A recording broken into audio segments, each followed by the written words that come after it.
ढवळ्या पवळ्याला अंजारल्यानी गोंजारलं, मनी बोक्याचं दूध पाणी केलं प्याव. बोक्याचं दूध पाणी केलं पर.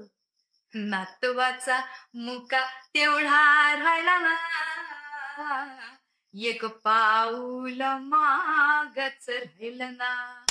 काळ बदलतो, नदी जशी वाहते, प्रवाह कधी इकडे कधी तिकडे असा होतो, तसा तो कलेत सुद्धा होतो, साहित्यात सुद्धा होतो. ती पावलं आपल्याला ओळखायला पाहिजे. या मताची मी लेखिका म्हणून आहे, वाचक म्हणून पण आहे. ते नाटक 4 तास, 4.5 तासाचं व्हायचं आणि मी ते 2.5 तासाचं केलं. इथूनच दिग्दर्शनाला माझ्या सुरुवात झाली. तुम्ही फक्त लायब्ररी बनता. तुम्ही पुस्तक नाही होत. किती छान.